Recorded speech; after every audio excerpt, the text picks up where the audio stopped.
Go ahead and get started. I want to welcome everybody and thank you for joining us here and online. I'd like to welcome our esteemed guests that we have. We have Lieutenant Governor Matt Pinnell, Senator Kristen Thompson, Representative Rhonda Baker, Representative Suzanne Schreiber, Representative Mike Osburn as well. So thank them for joining us. So today we want to talk about what our agenda is going to be for this upcoming session. And our goal always, and it's the single thread through everything we do, is we want to make Oklahoma the best state in the nation to do business, period. That's the goal. And so every area of focus that we have focuses on that goal. This year in particular, this session in particular, we're going to kind of focus on three things. We're going to continue to focus on workforce transformation. We're going to talk about pro-growth tax reform, and we're going to talk about transforming economic development. So real quickly, I'm going to cover some highlights, and then I'm going to turn it over to the experts who are actually going to carry the legislation and have been champions on these issues. Workforce remains a top concern for businesses in the state of Oklahoma. For 3 years running, it's been at the top of the list. This year is no different. We are still short of people we need to have the kind of economy that we say we want to have. And so the Workforce Commission was a great first step. That is now up and running. They've had 2 meetings. But there's more to do with the Workforce Commission, and we need to focus on giving them the tools that they need to help policymakers in the state move forward in terms of the workforce initiatives that we have underway. We need more students that are career ready coming out of our K-12 system. Have had some fantastic conversations with every one of these representatives over the last year about those exact issues, and Representative Rhonda Baker is going to talk to you about that. We're really excited about the beginning steps that we're taking to make that a possibility. We're going to talk about incentivizing targeted occupations. We need our higher ed system delivering degrees in programs and students that are prepared in areas that we have specific need. And so we're going to incentivize that with some funding that we can hope puts lead on the target. We need to talk about expanding childcare options. You can't have the workforce you want if you don't have the childcare for the workforce that you need coming to work. Can I get an amen? 100%. And so we're going to talk about what can we do to help incentivize that. We like to talk about that as being workforce infrastructure. You got to have the infrastructure in order to have the workforce that you want. We're also going to talk about the benefits cliff. We can't also do all the things we want to do to help our workforce or to increase benefit options, and then have where we're having people, particularly women, join the workforce. They're doing well, they get a pay raise, and now they fall off the benefits cliff. They lose the advantage of getting the help that they need on some of the programs that are out there. And so it's a very real issue, and we've been working on that, and we want to have some more conversations. On pro-growth tax code, the beauty of it is Oklahoma is on the move, and these legislators deserve a lot of credit. They don't get it, that we have gone from 30th in terms of competitiveness to 19th. How did we do that? We eliminated the franchise tax. We made permanent full expensing of equipment. We eliminated the marriage penalty. And again, we've gone from 30th to 19th in terms of most competitive tax codes for business in the country. And we think we can do much more. And so we want to talk about those things. Where it starts with is simplifying our income tax structure. What we need to do is collapse our brackets. We have 6. We need to go to 1. And we need to raise the standard of deduction. Everything else after that is easier to implement if you do those 2 things first. If you want to talk about rate cuts and all those things, that's great, but you need to simplify our code in order to do that. We also have a really antiquated business tax structure still with single sales tax factor and the throwback rule, so we need to keep moving those discussions forward. And then finally, we want to talk about economic development. Oklahoma has a very unique opportunity right now. We are on the map and on the radar all around the country, and we need to rework the way we recruit and retain businesses in the state of Oklahoma. We need to modernize that approach. We've been working with a great group over the interim led by Lieutenant Governor Pinnell and Senator Thompson and Representative Osburn, and they're going to talk to you about that. We are really excited about the potential for Oklahoma's growth opportunities, especially when we modernize the way we recruit, and we're very targeted and we have a strategic effort on that. So we're going to start off with that, and I'm going to introduce Lieutenant Governor Matt Pinnell to talk about the exciting work that is ongoing in economic development reform. Thank you, Jeff. Appreciate it. Thanks, Mike. Well, thank you all for being here. And to these legislators, it has been wonderful to work with them, as Chad said, in the interim. The way that we have put together the legislation that I'm going to tee up and hand it over to Senator Thompson to talk about OK Edge, and really the refocusing of our economic development efforts inside the state of Oklahoma, I believe is a model. because this is not legislation that we just put together over the last couple weeks. It has been a 10-month process of talking to stakeholders across 77 counties, rural, urban, pulling in legislators from day one, not day 5, not day 10, not 2 months into the process, but having the legislative bodies obviously there at the beginning of the process, I think has prepared us to be very successful this legislative session of getting this legislation across the finish line, and certainly I will be there every step of the way. To Chad's point, why this is so critical, we have a moment in time right now where the state of Oklahoma, a lot of people are looking at Oklahoma for the very first time. The census net migration data proves that point. It's not me just preaching this. Oklahoma is number 9 in the country in net migration growth over the last year. We have attracted more Texans than Texas has attracted from Oklahoma over that same time period. I don't know the last time that we can say that. And so we know today that companies are looking at Oklahoma. Existing businesses in Oklahoma want to stay in Oklahoma. And if we want that to continue, then again, we have to have an economic development model inside our state that meets that demand. And really what that means to us is a refocused Department of Commerce that has legislators bought in early, involved in the process, but also making sure that we have the investment behind that as well. We can have a great team over at our Department of Commerce, a great team at the new OK Edge that we are wanting to create, but we also have to have the resources necessary when we're talking to existing businesses inside our state, or yes, obviously companies that are obviously looking to relocate to the middle of the country, because that migration to the middle of the country is real. We want it to be in Oklahoma, and I believe the legislation that Senator Thompson has outlined, Representative Osburn in the House, is absolutely the way forward. And a great legacy bill for the future of this state. We're going to be handing the baton off to other folks that are going to come after us, and we want them to be just as successful as us when it comes to economic development. So couldn't be more excited about this legislation, and to learn a little bit more about it at this time, I'll introduce Senator Kristen Thompson to tell you a little bit more about it. Senator. Yeah. Thank you. Good morning, everyone. Glad to be here with you. Discussing Senate Bill 1447, which is what we are calling, everyone in this building knows we love a good acronym. It's the COMPETE Act, creating Oklahoma's modern plan for economic transformation and effectiveness. So what we are doing with this bill is we are taking the existing functions that are already housed inside Commerce for business development, business recruitment, and we are pulling those out and making them a standalone entity. This is going to be laser focused on recruitment of new businesses, and also very, very intentional with supporting our existing Oklahoma companies to help them grow. We have learned over the last year of really in-depth conversations that our current structure is just not very effective, and so we are going to rework the way that Oklahoma does business. That way we can really move the needle on economic development. So a little bit of how this is going to work. We are going to have a board of commissioners appointed by the governor, the Senate Pro Tem, and the Speaker of the House. Within that Board of Commissioners, there is a provision that requires 3 of those, at least one from each of those appointers, to pull in someone from a community under 100,000 people or less. So we're being very intentional on recruiting engagement from our rural communities as well as our urban and suburban communities. That's something that's very important to me. Grew up in a small town, and I know how important economic development is, not only to our metros, but also to our rural folks to provide jobs and growth out there as well. From that Board of Commissioners, they're going to be tasked with hiring a CEO.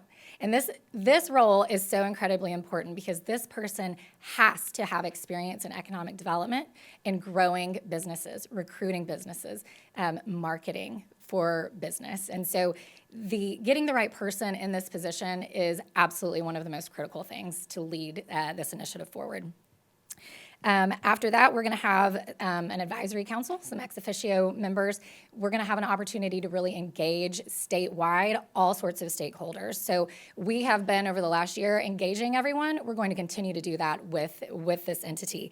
Inside the OK Edge legislation, Office of Economic Development, Growth, and Expansion, again, an acronym. We know we all love those. We are going to have a legislative evaluation committee. This is going to be 5 members from the Senate, 5 members from the House. It's going to be chaired by the Senate Pro Tem and the Speaker of the House. And the goal here is that we are going to be very intentional on vetting projects, honoring the non-disclosures, and being very, very intentional. One thing we have learned over the last year or so with Tesla, Volkswagen, Panasonic, honoring those non-disclosures can be very challenging if you don't have the right structure in place. So the OK Edge board is allowed to convene into executive session to discuss those, and they're also going to engage the Legislative Evaluation Committee. That way we can work through these in private and honor the non-disclosures. We don't want to violate trade secrets, and so really be intentional with that. From the Legislative Evaluation Committee, they will then take them to their chambers. There will be a bill formed, and then we will appropriate money on that. There's also an option for public and private entities to engage the committee to ask them their opinion, basically vet a project for them. So they're not required to make a vote or a formal recommendation, but it's just another way to engage our communities and local stakeholders. So along with 1447, we have learned that really you have to have targeted and dedicated funds. So we have asked for an appropriation one time of $698 million. We're going to generate conservatively 8% return on that, which puts us right under $56 million a year. And these will be dedicated to economic development across the state of Oklahoma. This is something that is very, very important. We have learned from looking at other states that this is really going to be what moves the needle. We can have a great structure, but if we don't have appropriate funding behind it, it makes it very challenging. So that's kind of the high version of this. To echo what the Lieutenant Governor said, this is not something that we just dreamed up over a 2-week period. This has been, at this point, almost a year-long conversation. We had a whiteboarding session in September where we engaged Select Oklahoma, the regional chambers, rural economic developers, our utilities, state chamber was there, Tulsa, Oklahoma City chambers. So when we say that we have engaged everyone from the beginning, that is the reality of the situation. We are continuing to do that. We've got some kinks we've got to work out, but that's okay. That's how it works. So we're very, very excited. I feel very confident that this is going to move the needle, and I am very proud to partner with my friend and colleague and fellow Edmondite, Representative Osburn. I'm going to turn it over to him because part 2 of this is reworking what is going to be the new and improved Department of Commerce. So, Representative Osburn. Thank you. Thank you very much. Good morning, everyone. Thanks for being here. I have this sort of long list of specifics about House Bill 3252 that I was going to read, but I know not one word of that is going to be printed or ran unless I cuss or something while I'm saying it. So I'll just stay out of the weeds a little bit and just hit a few highlights. So House Bill 3252 modernizes the statutory duties of the Department of Commerce to focus on long-term development of local communities to increase competitiveness and enhance economic opportunity across the state. The purpose is to stand up a more focused, more efficient agency that is laser-pointed, laser-focused, we're going to use that word a lot, toward a more specific duties. We want to roll back some of the mission creep that has happened to the Department of Commerce over the years. And as a side note, I blame the legislature for that because a lot of times we will have a program or something come up and we kind of don't know what to do with it. And so we're like, well, that sounds good at Commerce. Well, that's not fair to them because it is definitely better and easier to be great at 5 things than to be sort of mediocre at 30. So we need to roll that back for sure. So instead of that, Christmas treeing it all up and hanging a bunch of random ornaments on it, Commerce will be focused on communities to provide resources and information. So first, surprises like Michelin don't happen again. And 2, so existing businesses and communities can get the support they need from the state so they can be successful and will stay in Oklahoma. The new commerce will provide communities with technical assistance on infrastructure, site development, federal funding, grant writing, economic incentives, economic analysis, and will coordinate with other state agencies like the Department of Transportation, the Water Resources Board, the Broadband Office, to create a strategy for and support necessary infrastructure improvements. And finally, one of my favorite parts of this bill is that it calls upon Commerce to prepare a sort of a rolling 5-year plan, community development plan patterned after ODOT's 8-year plan that we have seen be highly successful and highly effective over the years. To highlight development opportunities, to recommend infrastructure investments, and to notify us about red flags and potential problems that could result in the loss of jobs and business in the state. And as almost everything else in the legislature, everyone is 100% on board with this, so it's pretty much a foregone conclusion. But seriously, we have been and will continue to work with all of the stakeholders, and I mean all of them, to get a piece of legislation that's transformational for Oklahoma and puts us in some elite company with the best states, the states that do economic development and retention the best. And we are trying to do our best to pattern ourselves after those. Most of them have systems much like this, and so we're excited to get to work on this. Not a finished product. We're going to continue to work on this and try to make it the best we can make it. So thank you all very much. Yeah. I'm just going to quickly introduce Representative Rhonda Baker, and I wanted just to highlight the kind of common thread that ties through all this. We have to have the workforce that we need in order to do the economic development that we say we want to do. In order to have the workforce we need, we got to make sure that we're getting the raw materials of that, our kids and adults who want to learn and want to get educated and get the skills and the training they need. We have to have options and clear pathways. And so we need flexibility and accountability. And Representative Baker and I had a cup of coffee this summer, and we both got fired up after the cup of coffee about what we could do. It wasn't just because it was great coffee, because it was, but it was on the path to get flexibility but rigor for schools and helping get our kids career ready. And so couldn't be more excited about this. Representative Baker is going to come talk about that. Thank you. You bet. Oh boy, and when he says excited, we are excited. So we all recognize that in order to have proper economic development, workforce development, you have to have a strong educational system. The state of Oklahoma has done a remarkable job over the past 7 years of investing in education. We have tried to figure out, what do we do behind the scenes? We've made these great investments. What are we missing? Well, there have been a lot of conversations up here, so I want to echo what everyone has said. Nothing that we are bringing to you today is something that we just thought about overnight and decided we're running legislation.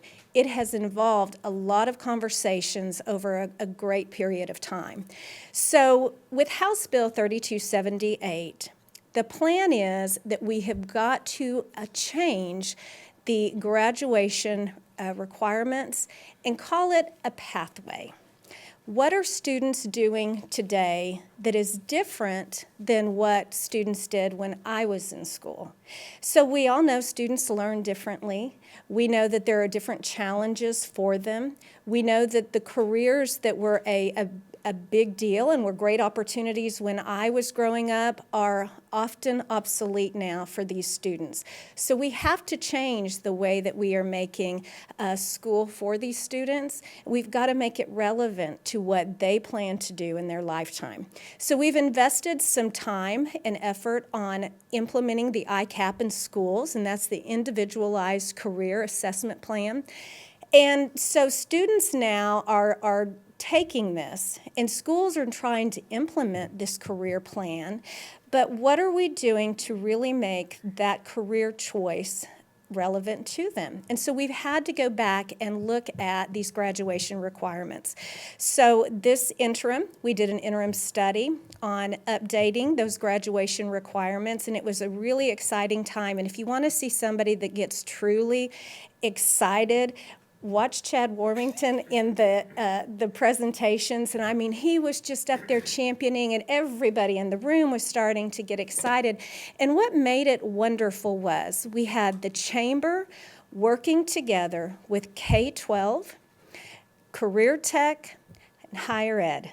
Never before have we had everyone in the same room saying the same thing. Now, we all have to come at it through a different angle, but what's been beautiful is since that interim study, we have had private meetings where we're coming together and we're talking and we're listening to each other on, well, this is an obstacle here, or this is a challenge for us, and we're trying to find those solutions.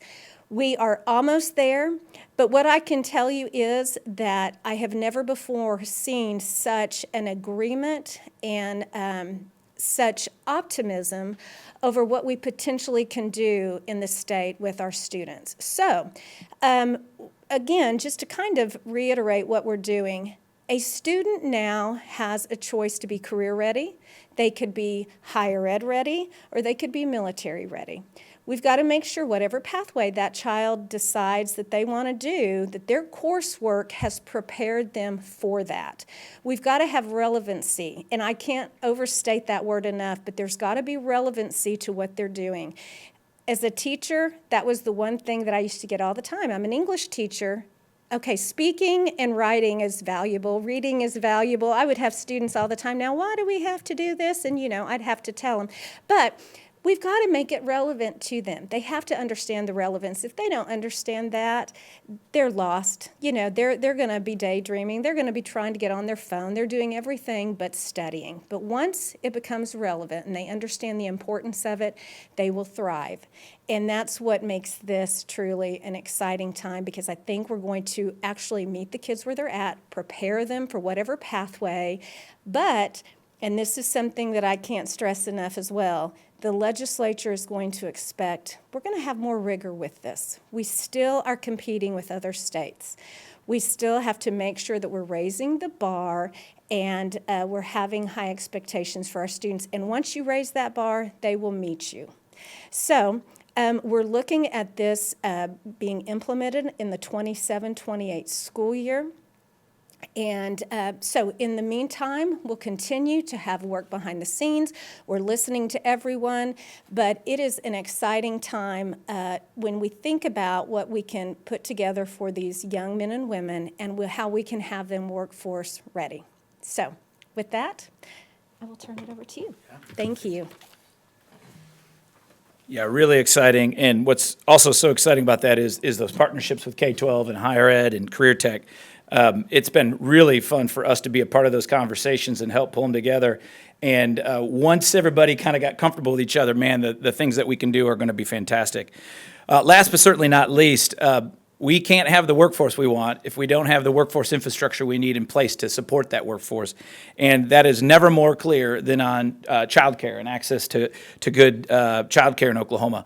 And Representative Schreiber can tell you about this, but Oklahoma has lost 1,000 daycares in the last 10 years. Okay, so we have to be purposeful and thoughtful about addressing the shortage of childcare around the state of Oklahoma if we want to have the workforce that we say we want to support the economy we're going to try to recruit. Representative Schreiber has been a champion on this issue, and we're really proud to work with her on her legislation. You bet. Thank you all for having me. As Chad said, none of this is happening. None of these ideas are happening if we don't have the child care that we need. The child care industry has to be strong for our economy to be strong. And when you start looking at it, it's a very complicated issue. It gets into all the kinds of things that have been mentioned here today around benefits cliffs, all kinds of major issues in funding it, but we have ways that we can work on it without getting hung up on those things. So Oklahoma has about a 62% labor force participation. And that's behind the national average. We have a lot of people who are not participating, and we have a lot of parents who are not participating, which tells us what? These parents want to work, but they cannot find childcare or they can't afford it. So House Bill 2451 takes a stab at figuring out how we can help those parents access this, and we can get them back into the workforce, and our businesses can be functioning, right? They need to be fully staffed so they can be operating at full tilt to build this economy that we want, so that we can have Representative Baker's students, when they become part of the workforce, that they can have the child care that they need. None of this works without child care. So the tax credit bill that we have offers two kind of tracks on the tax credit. One is for employers, and it offers a $30,000 tax credit for employers who either participate in sharing the costs with their employee, who buy into a child care and buy slots for their employees, or who operate or contract to operate a child care. And that is something that 21 other states do. I know Oklahoma is totally ready to do it. We are all about the public-private partnerships. As a state, we offer a tax credit, incentivize those employers to participate with their employees in the cost of childcare, and it really solves a lot of problems. And like I said in the beginning, the childcare world is a very complicated, complex world. That doesn't mean we should run from it. It means we should go at what we can, and this tax credit is in a very direct way at supporting our employers and our employees that want to get back into the workforce. The other major lever that we can work on in this industry, just like all industries, there's a workforce shortage. But it is not like fast food, where if only 2 people show up to work, then you just wait for a longer line or get a worse hamburger. In childcare, it's a heavily regulated industry, and when we don't have people there, those slots are not open. So we have to incentivize, recruit, and retain childcare labor, and that can be done by offering them a tax credit as well. It is about a $12 an hour job. So these people are working very hard. It's a labor of love. They are doing it for babies because they love it. But we are competing with them, with Target, Papa John's, DoorDash, everyone else. So when we can incentivize this with a tax credit, if they have been in the labor force for a year, they can apply for a tax credit. And if, in fact, they don't have any tax liability, they would get up to $1,000 back per child care worker. This is an industry that cannot offer a lot of benefits in terms of health care, a lot of small businesses. It's just a difficult piece of our economy, and this is one way the state can incentivize and support that. We do it throughout all of our industries. We do it in software engineers. We do it for nurses.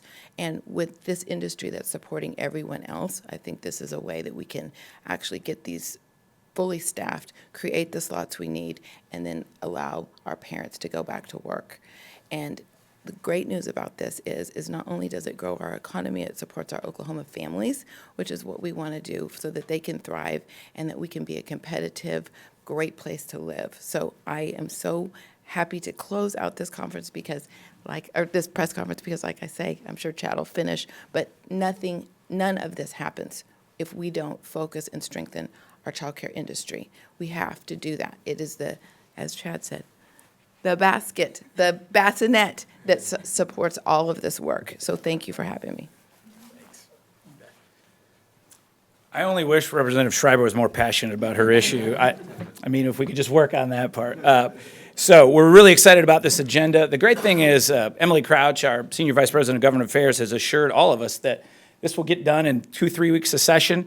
We're going to get it done right away, and so she's already on top of it. We're really looking forward to working with the legislature when they get here.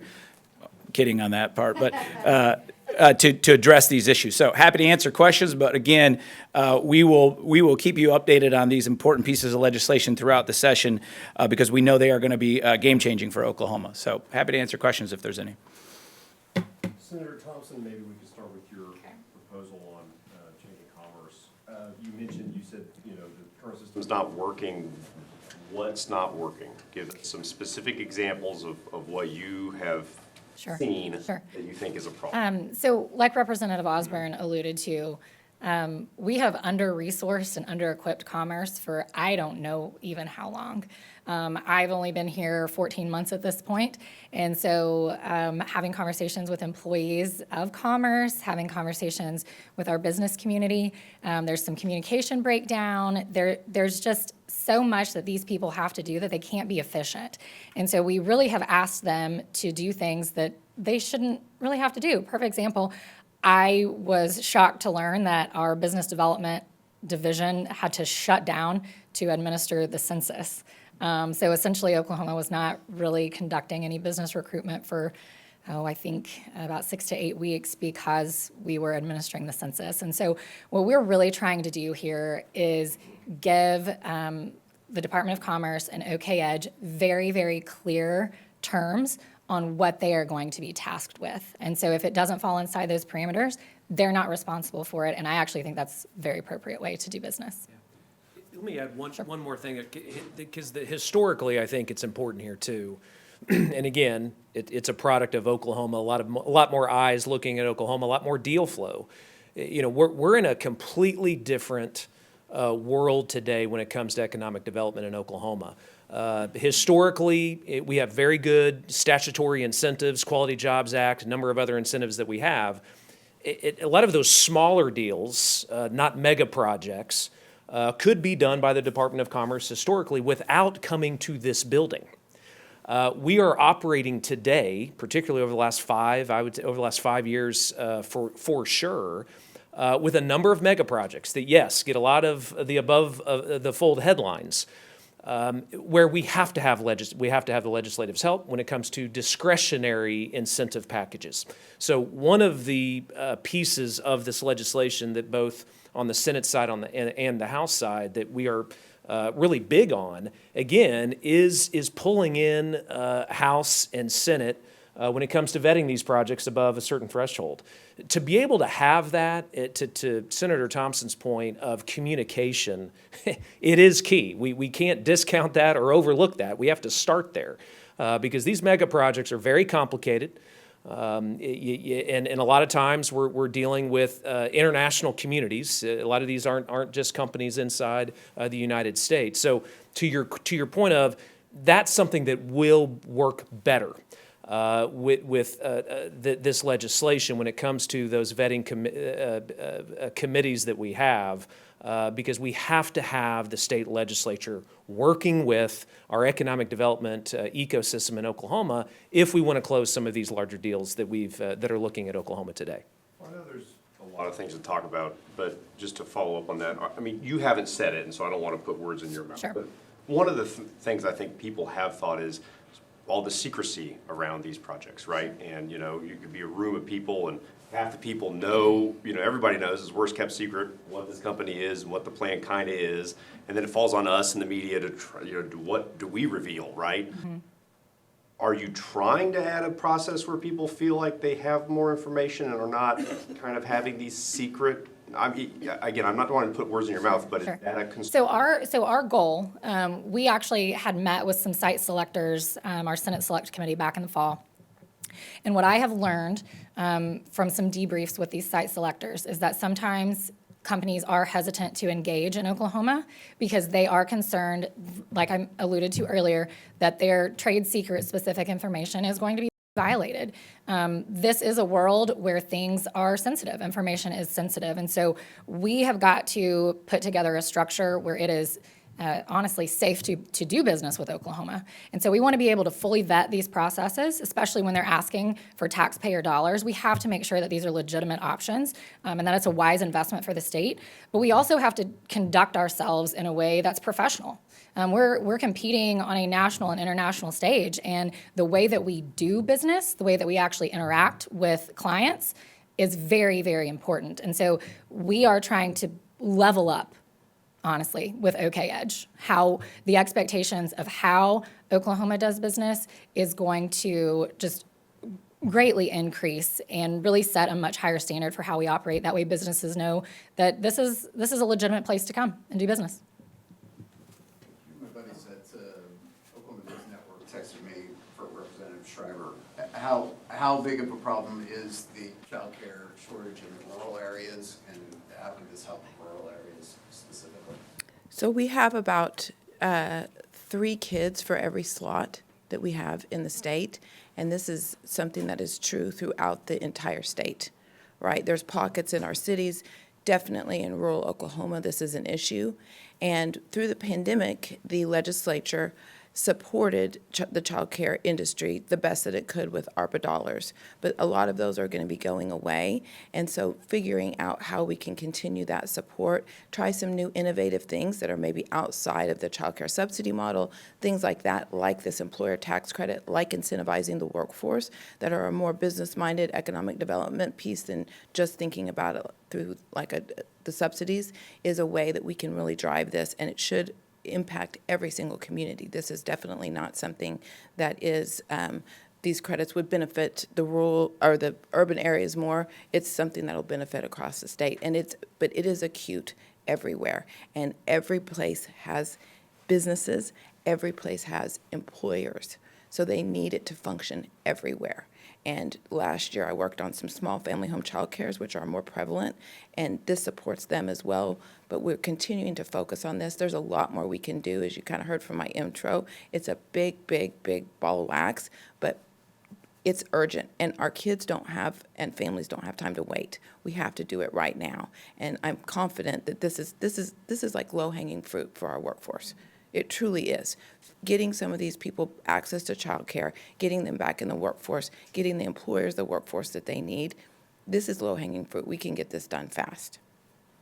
Representative Baker, Chairwoman, if I could ask you about your education proposal. I need to go back and tell Ben that I understand what it is you're proposing. I don't. Sure. Can we put a little more meat on those bones? You're talking about, are we talking about curriculum changes? Are we talking about higher standards? Are we talking about efforts to sort of curb forced matriculation? You know, like what are we talking about doing? Very good. So again, let me go back to the ICAP. So the individualized career plan that every student gets. So based upon their career plan, and that is something where they take a skills assessment, they take an interest assessment and so forth, and there's this plan that's developed for them. So counselors will look at their individual career plan and they will determine, okay, what's a pathway that would be good for them? So let's say, for instance, a student wants to be an engineer. Well, we know that they're going to have to go a higher ed path. So with the higher ed path, they're going to certainly need, 4 years of English. We're not changing that. We currently have 3 years of math. We are looking at raising that to 4, and I'm going to come back around to that in a minute. We currently have 3 years of science. We're going to keep that. But as far as electives go, we're going to make it more tailored toward pathways, depending on their career. So, for instance, if back to being an engineer, you're probably going to need to be taking several courses of high-level math. So they can still choose those high-level math courses. So we've got Algebra 1, Algebra 2, geometry, trigonometry. I mean, I can kind of get in the weeds with some of that, which I won't today. But just for an example, those are math courses that their counselors will be able to say, this is what you're going to need if you're going to become an engineer in the university setting. But if a child is going to be a welder or an HVAC repairman, their pathway should look different. The relevancy of these higher level math courses may not apply to them. So how can we make the courses relevant to them? Does that mean that we take away math? Absolutely not. In fact, we're looking at increasing potentially to 4 units of math. But how can we embed those courses, the math skills, into a course that makes sense and is relevant to them? And what I have learned talking with Director Haken and all the discussions that we've had in our meetings is that there is a whole lot of math that a student learns within a welding course. And so if they embed additional math applications in there, that's going to be much more meaningful to that student than, okay, I've got to take trigonometry because it says I've got to take trigonometry. So we are really trying to tailor the pathways to the student to make it relevant to them, and ultimately, hopefully they'll be much more successful. So I hope that that clarifies a little better for you. You bet. Trey, can I give you an example? I was standing talking with a sophomore. Oklahoma Youth Expo is the world's largest livestock exposition for students in Oklahoma. It's the largest in the country, but we also have an ag mechanics contest as well. And I just wanted to give you an example of where kind of this comes from our standpoint. I was standing talking with a sophomore at Tuttle High School. He thought he was terrible at math, didn't think he was going to be good at math, thought he was dumb, but he loved welding. He got to go take his welding class, his math class, which is essentially geometry for welding, and then it clicked with him. And I was standing there talking to this kid, and he goes, I thought I was terrible at math. I got to go take geometry essentially through his math for welding class, and the light bulb went on. And then he realized how good he was at math, and then he decided to go back and take other more higher level math classes. And what Representative Baker wants to do is she wants to make sure that that relevancy is, for that kid who wants to be a welder, great, but get them exposure, make it relevant to what they want to do to unlock their understanding that math is really applicable to something that they want to go do. And you're doing a lot of geometry if you're a welder. And so it was great talking to this kid, and his face lit up when he realized, hey, I'm really good at this. And so I think that's what we're aiming for, is relevancy and exposure. But don't make a kid take a class that has no relevancy to the pathway that they want to be on. But then once you do, I think what we'll see is the data has shown is when you give those kids more flexibility, their achievement goes up because now they realize they can do it. And so we're really excited about that. In an economy like ours that needs skilled trades all over the place, in every area, plumbers, pipe fitters, welders, HVAC, we need kids to get exposure, and then we also need to put them on pathways to get into career tech and get right out into the workforce if they want. Or they're doing that and they're getting other credits, and now they're like, you know what, I'm really good at all this stuff, and I've built up some college credits because we're working with career tech on making sure that they're getting college credits for that. I think I want to go get my bachelor's degree. I want to be a mechanical engineer, maybe not just be in the HVAC business. That's the kind of flexibility that I think long-term we want to get to, and this is the building block to start with that. And so we're really excited about it. Is this going to be done in the curriculum statutes, or is this going to be, is there money behind this to try to get schools to offer more flexibility? Like, some schools don't have welding programs, so what are we talking about? What are we going to see? No, and if your school does not offer that, then we are looking for ways, and again, that is something that we have put so much funding in the past, is to make sure, especially rural schools that don't have access to some of these courses, that they can go online, they can connect to some of this. So yeah, we want to make sure that every school, every child has the ability to connect with any course that they need to connect with. Additional funding, well, as always, we champion funding for schools. I am not going to promise that there's going to be additional funding following the historic funding that we've given. But I will tell you that what we're trying to bring an end to is each year a lot of policy filings of, well, we've got to add this course on, and we've got to add this, and what about we do this? And then we have all of these requirements, but are they relevant? So we're trying to revamp that. Let's find what's relevant, what these kids need, how can they be successful with some new opportunities, new classes, and we'll move from there.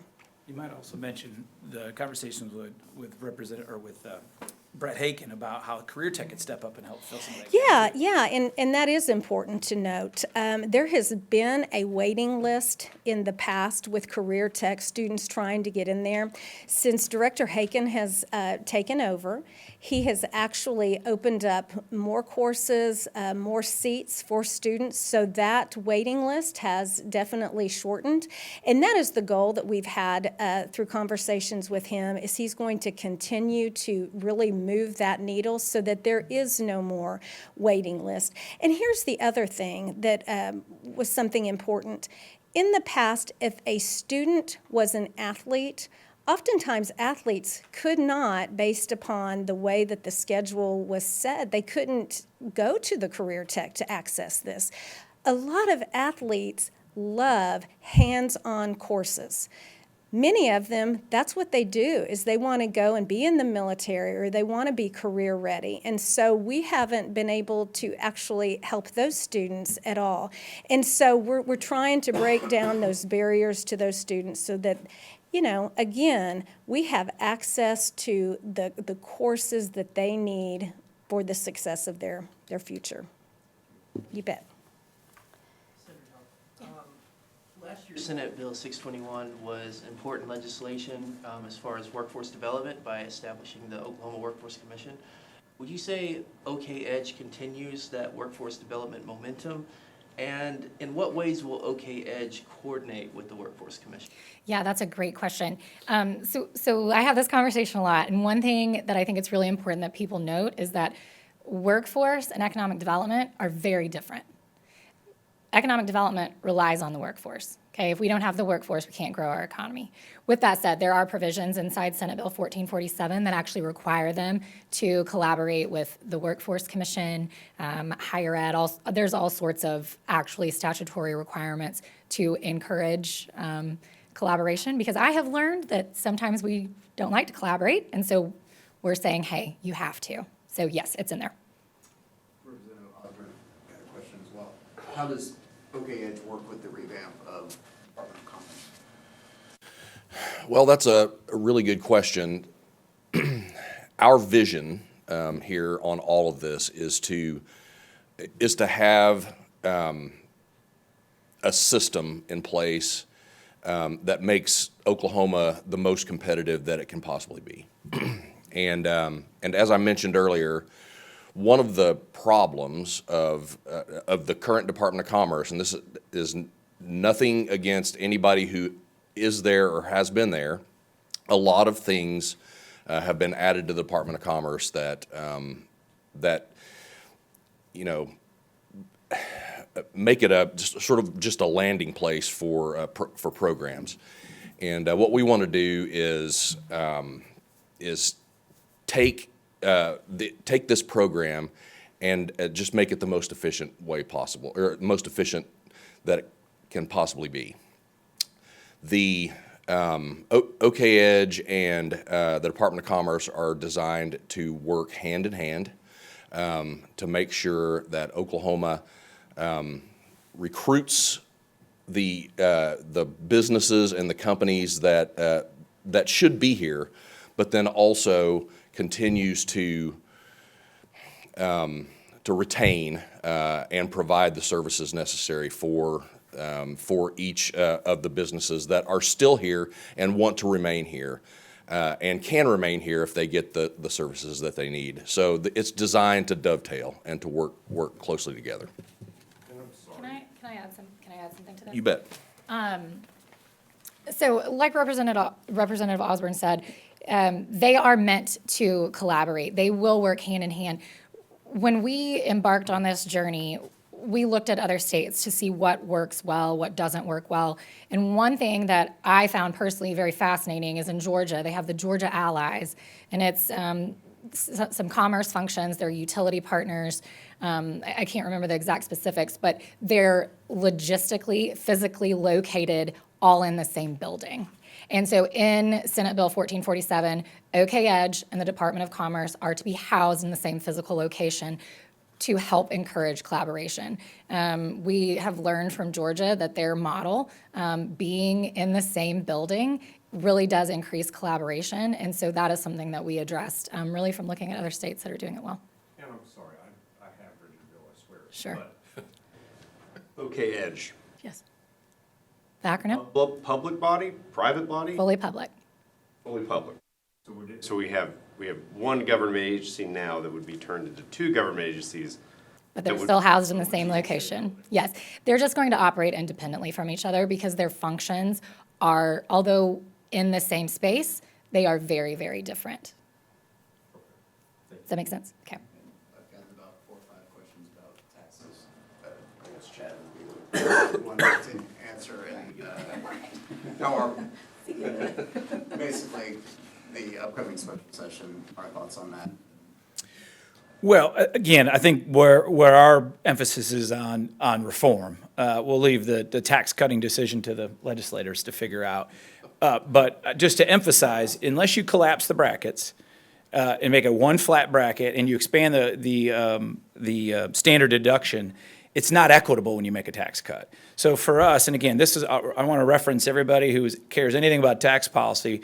2 years ago, the State Chamber Research Foundation, led by Ben LePack, and the Tax Foundation, based out of D.C., put together a roadmap to make Oklahoma in the top echelon of states for competitiveness. Again, we've moved from 30th to 19th. Is that what the numbers are? And that was, again, with some simple policies.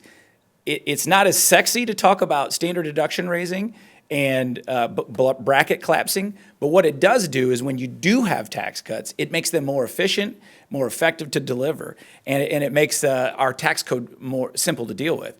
So we'd like to see them focus on those things first, and then if you add tax cuts in, great, that just accelerates the benefits of it. But our priority is on those things, and again, the legislature deserves much credit. For the notion that they haven't done anything on taxes is just incorrect. They've done some really smart things, but they've been more policy-oriented. They don't get as much press. When you say collapse the bracket, I mean, Where you get benefit for those at the lower end of the wage scale is raising the standard of deduction.